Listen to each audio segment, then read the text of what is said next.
Hey lovely sexy hobby people, welcome to today's video, which is going to be Dungeons and Dragons issue 17. We get some tokens and a map of Neverwinter. I think it's Neverwinter. So come and join me on the desk and we will have a look. Hey lovelies. Right, welcome to this look through the Dungeons and Dragons Adventure issue 17.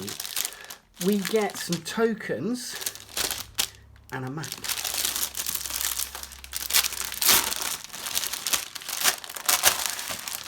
Crack it open. Let's put the tokens aside along with the map for now, and we will take a look at the magazine. War. We had a lad in our unit called War, W-A-R-R, and every time his name was called out we did break into a quick verse of what is he good for? Absolutely nothing. Say it again. So, yeah. Anyway, I digress. 70th issue of Dungeons & Dragons Adventure comes with a map of Neverwinter and a set of tokens which you can use with Adventure 7. See Encounter 70 for the rules. The remaining tokens accompany issue 71. Right. That's what the tokens are for. There's no need for war to be hell, for the DM at least. Just read our guide to designing an epic battle. So you do have a couple of different ways of going through war. You know, you can either rank up all your units with individual men, kind of Warhammer Fantasy style, or like Napoleonics, you know, the way that they do wargaming, and battle it out that way. Or you can come up with paper squares or rectangles, coloured with markings on for each unit, and then you can use those to push around a battlefield. So that's two ways that I would suggest you do it. If you're doing a sea battle, then why not see if you can obtain some short 3D printed sailing ships, you know, or whatever it is that you're using, you know, whether they're steampunk or whatever for your particular encounter, and push them around a designated sea area and use those. You know, turn around and say that 5 inches equals 30 feet or something.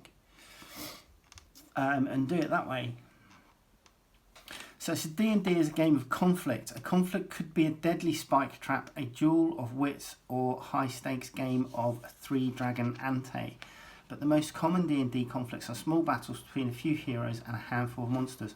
But sometimes things escalate beyond what a single band of heroic adventurers can handle alone.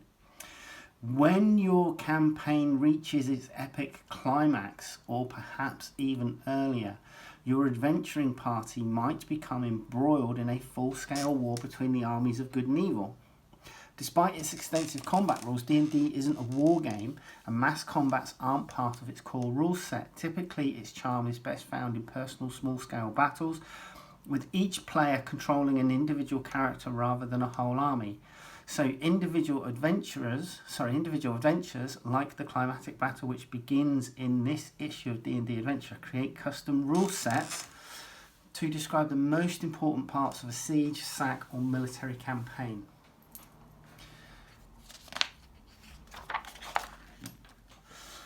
So probably one of the easiest ways to do it is something like you're using like 10mm figures that you can find in a lot of different wargaming systems.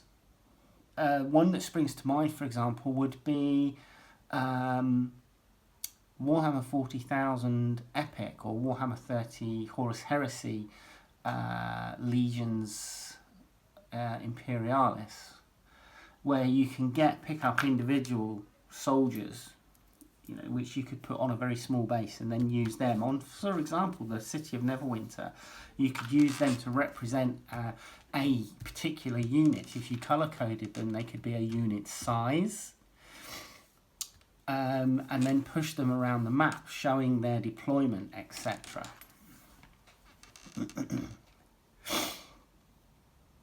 Consider a hybrid approach. If your group is unanimously happy to zoom out from the immediacy of D&D gameplay and take more of an overview approach, you can switch out of D&D and use another system to play. So yeah, even the rule set says, throw in a different rule set if you find it useful. Goliaths. Character creation B. Seek out a reclusive species that's usually found wandering through wind-lashed mountains. Immense, intense, imposing and intimidating, a Goliath is hard to miss in even the biggest crowd. Not that you should expect to find many of these great and proud people in the centre of a metropolis. Few of the Forgotten Realm cities are found in the thin air of the mountaintops, and Goliaths rarely stray from their mountaintop homes where the snow lies thick and the winds bite hard. As you'd expect in such frosty conditions, life is tough, but Goliaths are descended from the giants of the Ordning, making them more than capable of meeting the challenges of their environment.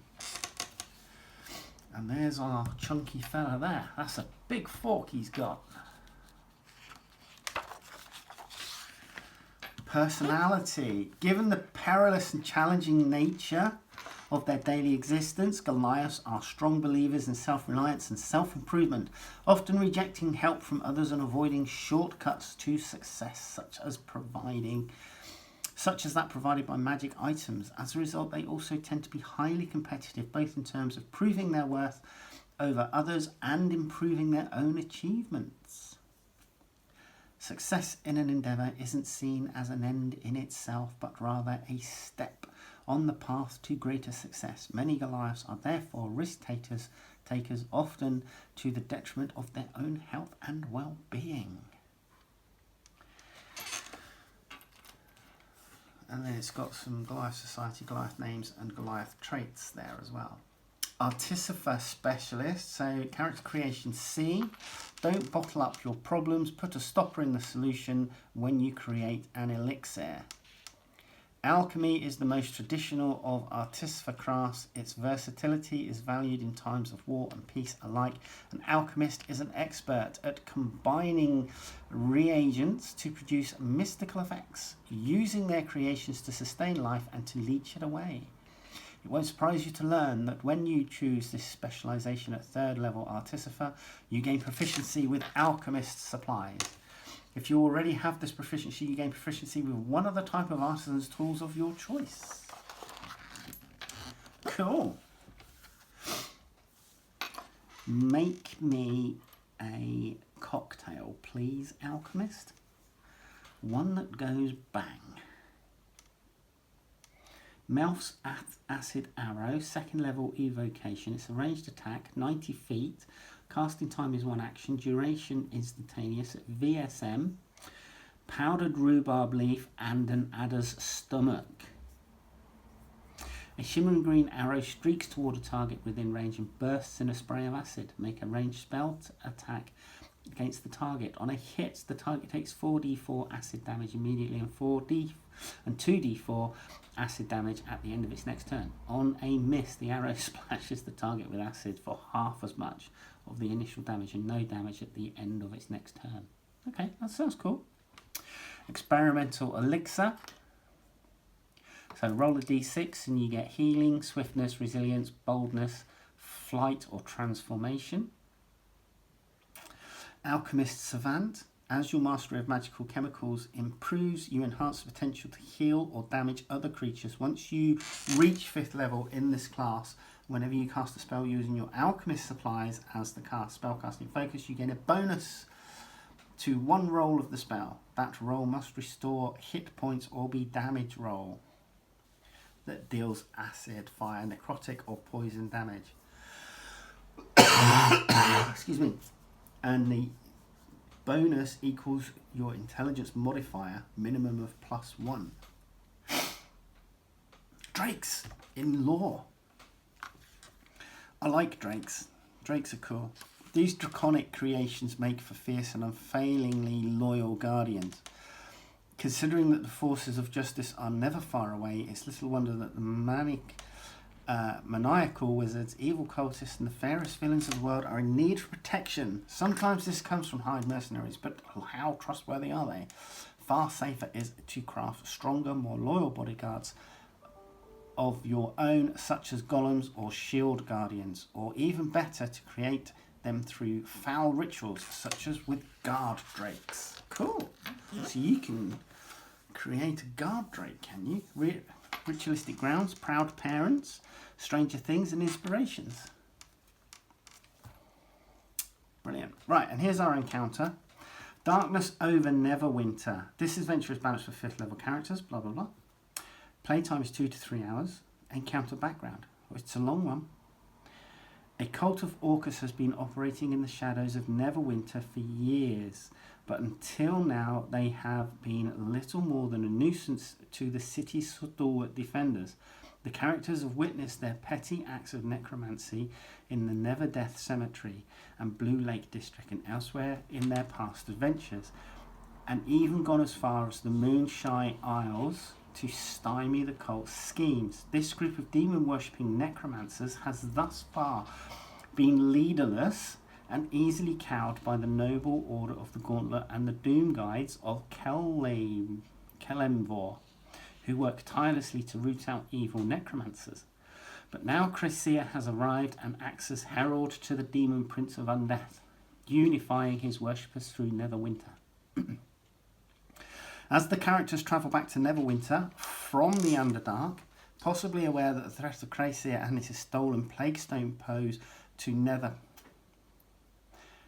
Neverwinter, possibly just to receive payment from Lord Neverember for their actions in the Underdark, Chrysia rallies Orcus's mortal servants. They have found him a secret refuge on the banks of the city, and a plague has rippled outward, tearing through the city serfs and merchants. Soon even the well-protected elites will sicken and wither as the people bicker among themselves as to the cause. The corpses of the plague dead are being stolen from the morgues and raised into a new army of the undead to bolster the remnants of Chrysia's legions from the Underdark. By the time the characters arrive, a second threat has appeared. The magic of Chrysia's lieutenant, the Shadow Knight, has conjured from the Shadowfell a cloud of lethal miasma that looms ominously over the city's eastern river gate. The entire eastern city is obscured within its darkness, including Chrysia's fortress in the Tower District, where he protects the Plaguestone. All who have entered the noxious mists have died, and Lord Neverember has ordered an evacuation of the Tower District. Now, as the characters arrive in Neverwinter, Lord Neverember has fallen gravely ill, and the Emergency Council has gridlocked and struggling to respond to the crisis. To complete this encounter, the party must enter Neverwinter and reach Castle Never. Then they need to meet the council and mend the mistrust between its members. So there you go. Development guide. So war tracking rules. So this is going to deal with obviously battles on a more epic scale. So it's talking about gameplay developments, the development guide, which includes things like United Council, at what cost, Banishers of Shadow, cloud busting, Infernal Curiosity, Paragons of Good, Shadow Haunted, Noble Sacrifice, Saviours of Neverwinter, Slayers of the Undying, and Tragic Victory, War Map and Zones. So here's your Neverwinter map. War Map tokens. War Map initial setup. After the party unlocks the United Council development, see developments page 510. Show them the map and place the following: 2 undead horde tokens in the Tower District. Pardon me. That'll be because I had something different for breakfast. 2 undead horde tokens in the Scarred District. 2 undead horde tokens in the Never Death and 3 Death Cloud tokens in the Dead Hold. So that's what your tokens are for. War map round. Starting with encounter 71, each encounter begins with a single round of gameplay on the war map following these phases. Setup phase, tactical phase, do this phase twice, hazard phase and resolution phase. Tactical phase, okay, yeah. Entering fully occupied zone. Whenever a unit moves into a fully occupied zone, its controller chooses on the following options: fight or switch. Okay. So these are our war map tokens. We've got Knights, Paladins, Mages, Winter Shield Watchmen, Death Cloud, Undead Horde, Orcs, Breached Wall, Dwarves and Cultists. These are the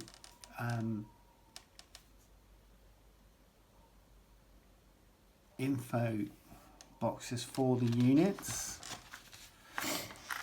And then hazard tokens, so Breached Wall and Death Cloud. Wish, 9th level Conjuration. From Siege to Siege, beginning the encounter, what Mildor knows, aiding the council, arriving at Castle Never, what the council knows,